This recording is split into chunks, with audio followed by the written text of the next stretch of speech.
Whilst many of you watching are Star Wars Empire War players and are also an enthusiastic bunch when it comes to Galactic Conquest game modes, there is one game mode that does tend to get overlooked often. I myself was one of the rare few that actually began playing Empire War through this game mode, that game mode being Skirmish Mode. For many of you more hardcore EcksToo fans, you may have realised that a lot of my first ever recorded episodes on EcksToo were of me learning to play Empire War by playing Skirmish with Eck. It wasn't until a few months later that I actually started playing Galactic Conquest. But for point of today's video is to go through the things that I've learned over the past couple of months playing Empire War mod Thrawn's Revenge, and give you a heads up on some of the best approaches you can do to win against your mates. Just to be clear, this video isn't telling you which faction to play or how to abuse elements of the game that are likely to be changed in future updates. These are tactical, legitimate approaches to overwhelm your opponent. Whilst some of these suggestions may be slightly different faction to faction, the premise is still there. I should also state, I'm not exactly the best Empire War skirmish player either. I do a lot of playing with fans live streams where I go 1v1 against a lot of the EcksToo audience, and I don't win all of them. But hopefully for players learning the game or experts players looking for a different approach to their gameplay, this might just be for you.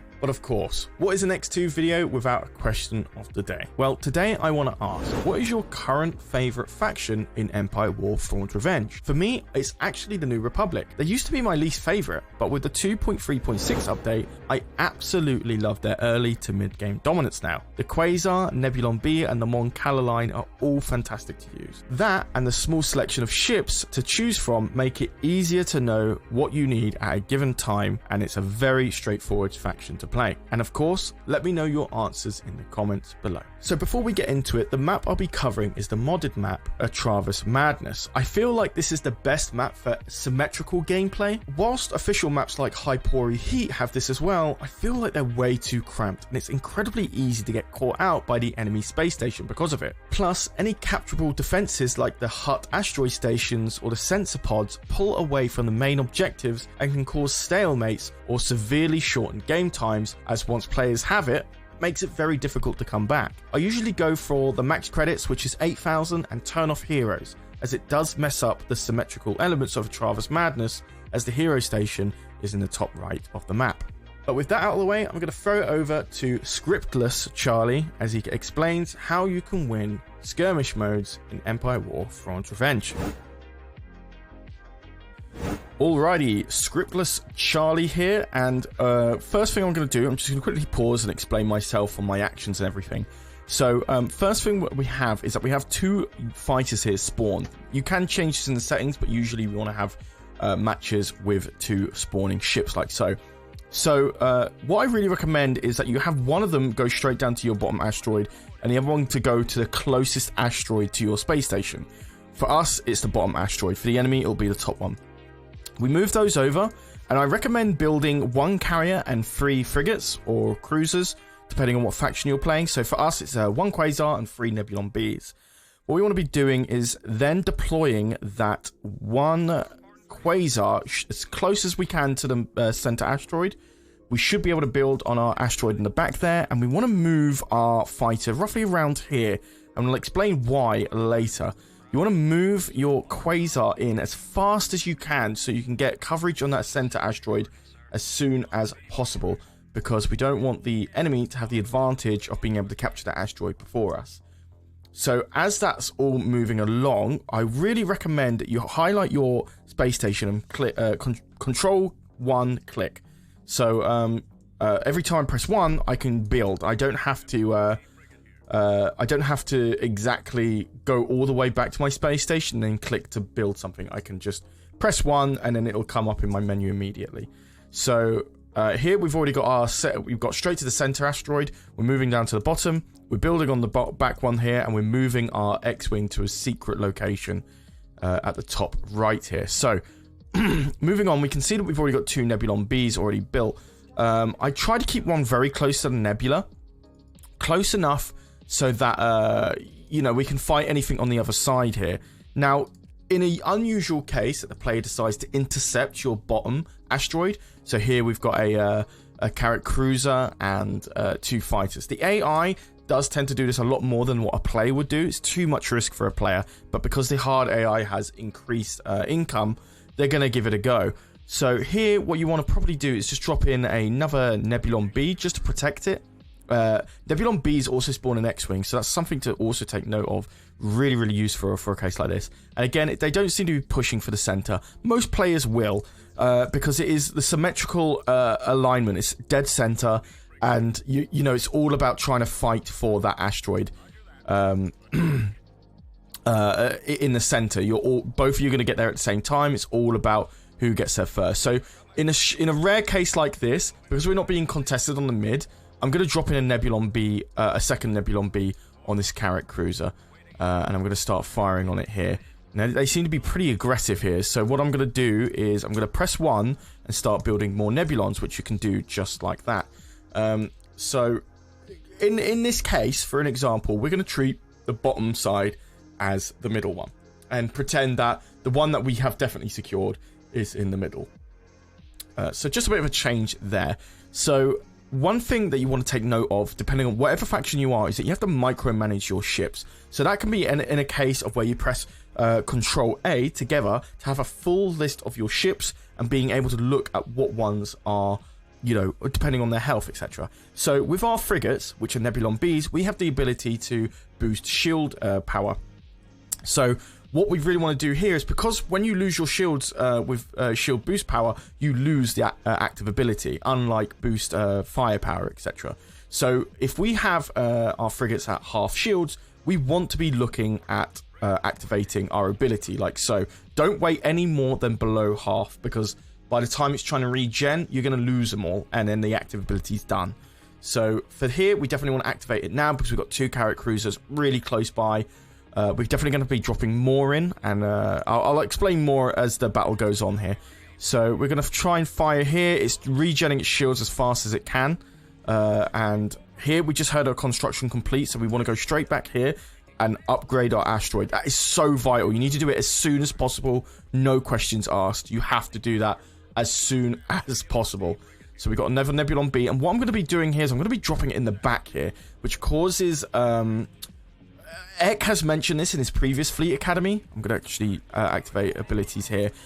As you can see, the AI has to make a decision on having to turn away from the ships that you're firing at to focus on the one that's closest to it. The AI does this. I think players as well will also have to make a hard decision on something like that also, where, you know, they can't fire at your ship, at multiple ships at the same time. They have to turn to face one of them, you know. That's how you kind of want to approach it. So here, this Nebulon B is getting a lot of free damage without much focus. So I'm going to actually, while I'm here, I'm just going to quickly regen shields just for the hell of it. I'm going to build 2 more Nebulon Bs as usual, and I'm actually going to start building some B-Wings. Or bombers, for whichever faction that you want to go for. And as this fight continues, obviously I'm focusing on the carriers first, because I don't want them to be constantly regenning shields. I definitely... fighters. I don't want them to be constantly building those up and then having, like, fighter... fighter control over me. So, taking out those carriers is definitely vital before the Carrack. So I'm going to build another Nebulon B, and then I'm going to build another bomber. And because, as you can see here... we have the bombers being built on a different tree compared to the Nebulon Bs, which is super, super important to take note of. Waking the Rebellion did this first, but Thrawn's Revenge adapted it in. It's super, super great. I love how it's done. And we'll get back into why that's quite important in a second, because we're going to be doing a little something secret any second now, which will explain the entirety of this video and how to win skirmish battles. So we're taking out that carrier. We've got 1 Carrack cruiser left. Don't forget, if you need to regen shields, you need to regen shields like this one here. So we're regenning that now. And we've got control of the bot side, I would say. I'm not going to deploy this just yet. I'm going to bring it over to the asteroid and capture it. So we see we've got our little fighter here that we dropped over when we dropped it from here. Also, don't forget, upgrade your asteroid to level 2. Again, super, super important. Keep an eye on it at all times. But we've got our secret fighter right here. And... what we're going to be doing is that we've got 3 bombers here. I really recommend actually building 4, but in this case, we're going to do 3. You can do 3, but it's a high risk. I really recommend 4. And what we're going to do is, usually, they're going to have this somewhat protected. So what you want to do is you want to bring in the X-Wing, which is quite tanky, especially for a fighter. And we want to be able to get vision on this asteroid. And as it gets closer, what we're going to be doing is we're going to be dropping our 3 bombers right here to attack the asteroid. So the reason I suggest bombers is because, again, they are a very, very small target, which can be quite hard to hit.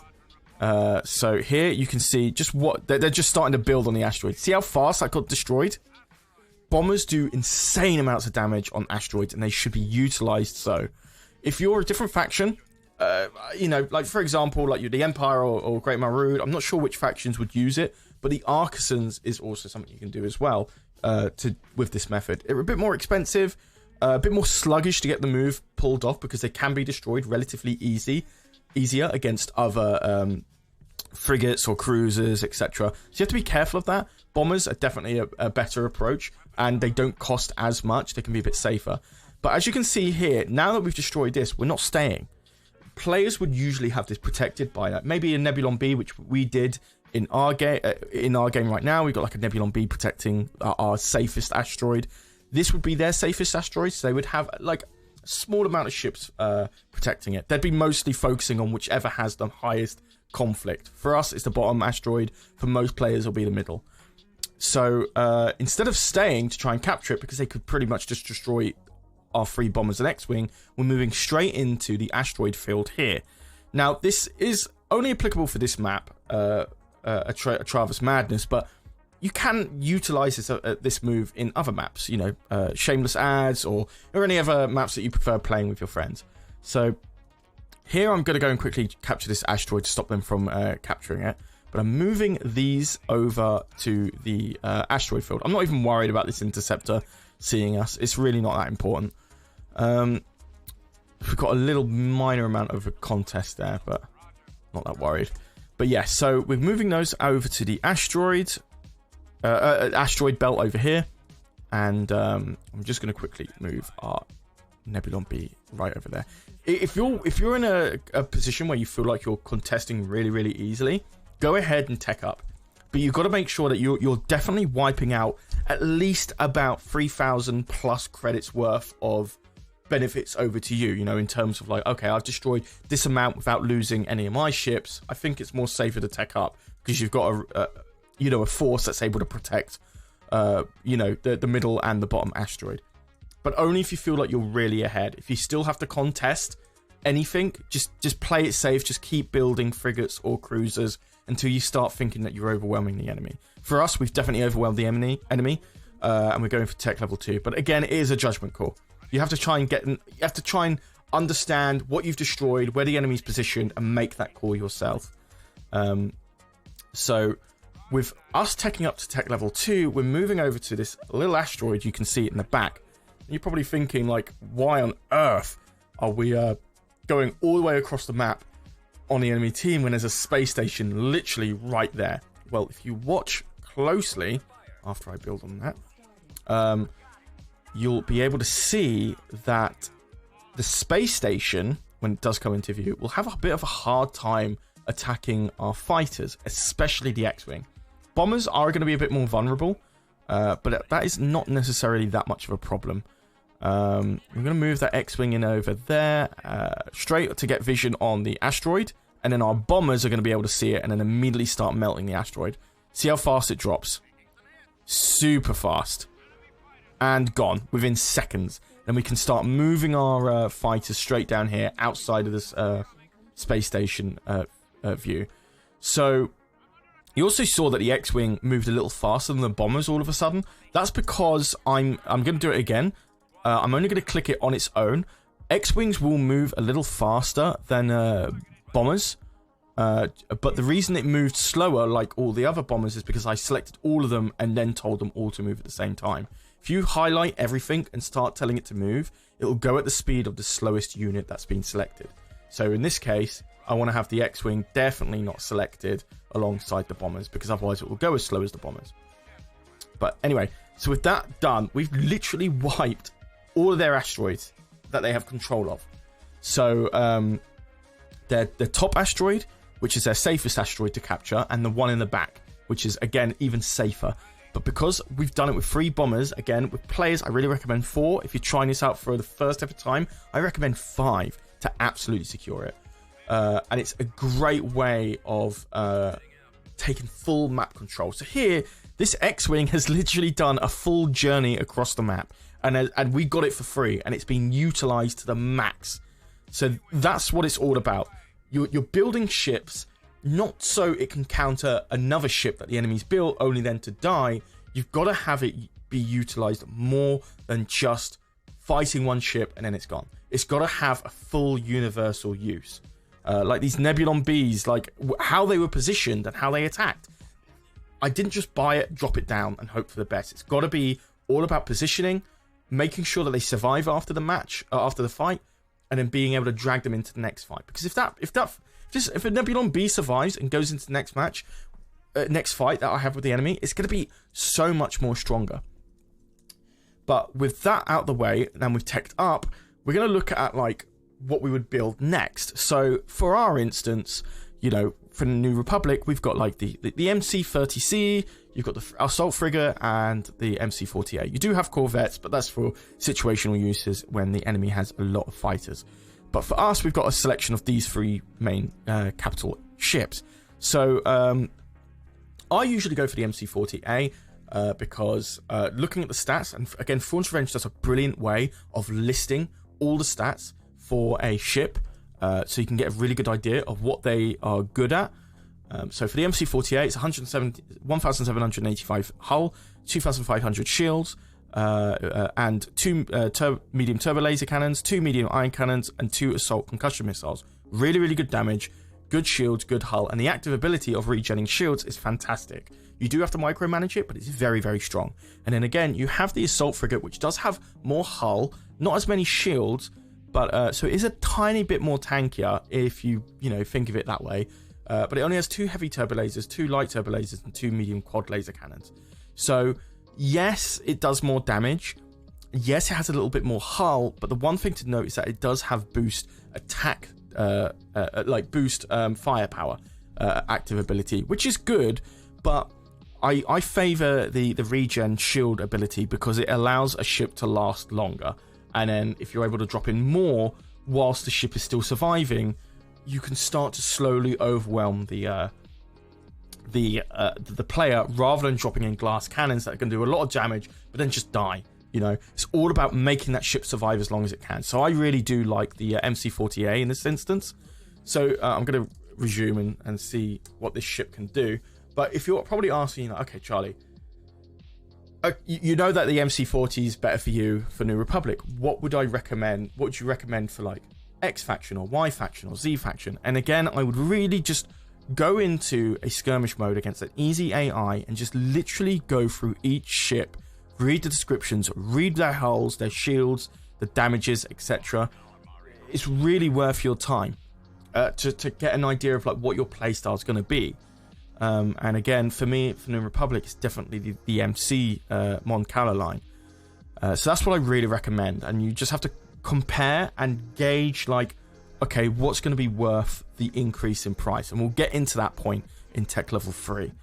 I'm going to tech up because we've absolutely dominated here. We don't have to worry about, like, any attacks from the enemy right now. I don't even think they've got the top asteroid again, but we'll have a look. And again, if you've successfully done that round of like destroying the top and then the back asteroid, don't hesitate to redo it, because the player is going to try and rebuild the asteroid, obviously, and then you can just destroy it again. It's super amazing, like the best strategy you can do. And also to take note, if you destroy the enemies, all of the enemies' asteroids, including the one in the back, they have no more asteroids left. They lose their increased supplies level 2. Which is really vital. It's like a 750, 800 credit deficit for them, and it can cost a lot of time and credits to rebuild to that level again. So that's something to take note of. So I'm just going to quickly check if they got that asteroid. Whilst I do, yeah, they do.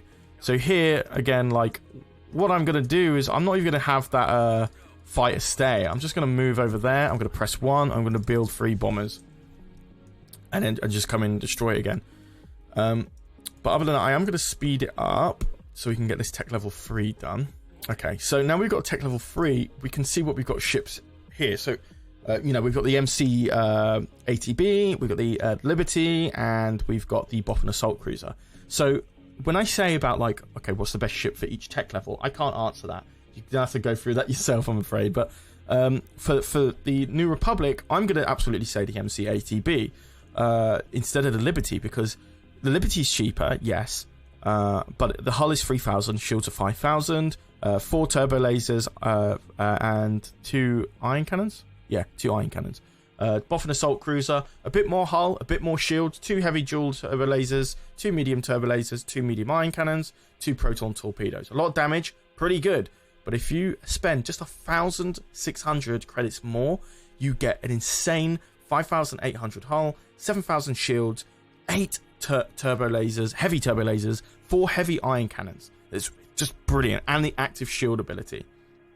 It's just so much more worth that extra amount of credits to just save up for the MC ATB.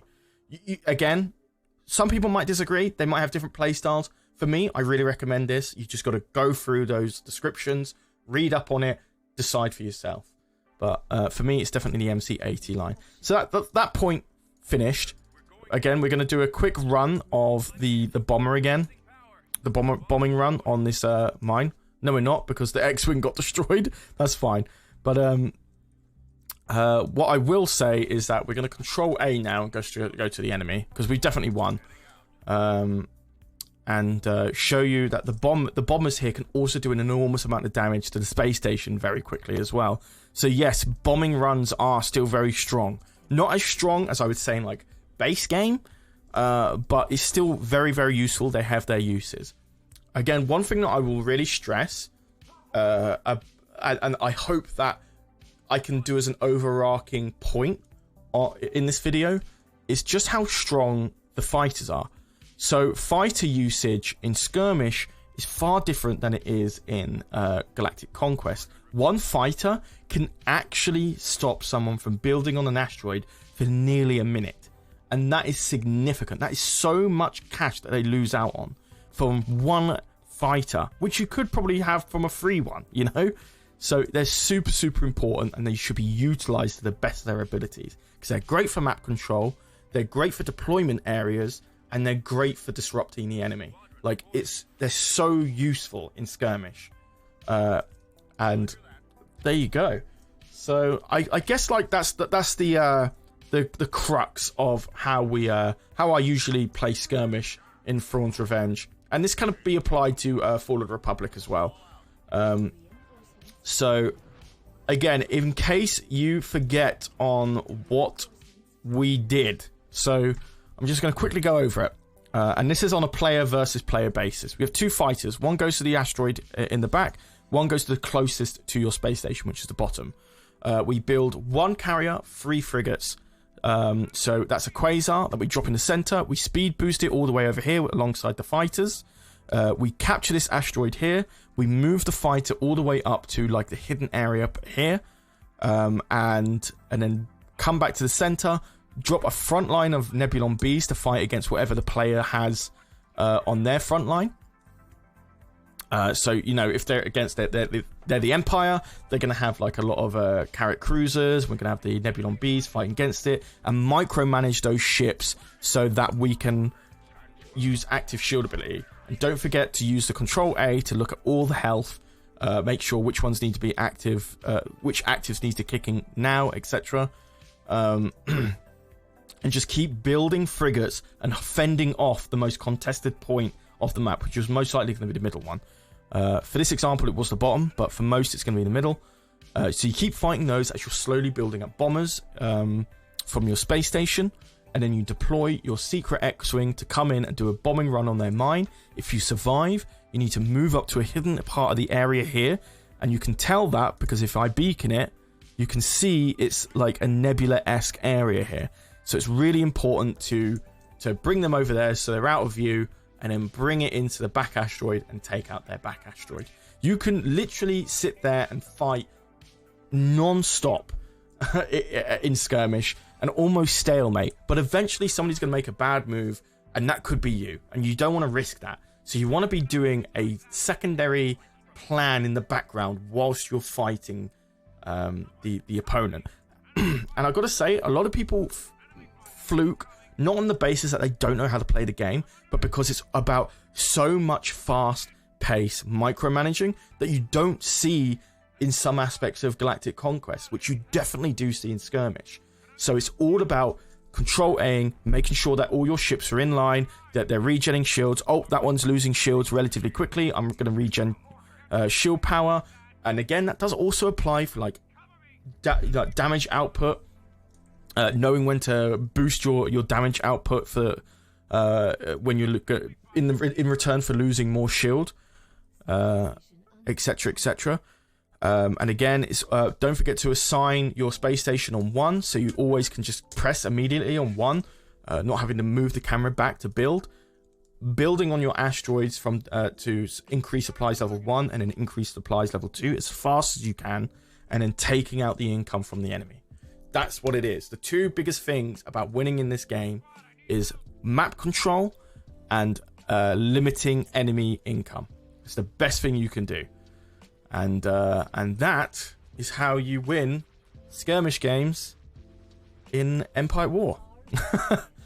Guys, thank you so much for watching. I really appreciate you guys sticking around and watching these type of like in-depth Fleet Academy-esque videos. Again, if you want to see more of these type of videos, I truly recommend checking out Eck's line of videos that he's done on this channel. They are really great. I highly recommend checking those out. And of course, don't forget to answer the question of the day, which is what faction you like playing in Empire War. Let me know in the comments down below. I read all of them and try to get back to some of you. But other than that, you've been watching EcksToo. My name is Charlie, and I will see you in the next video. Take care.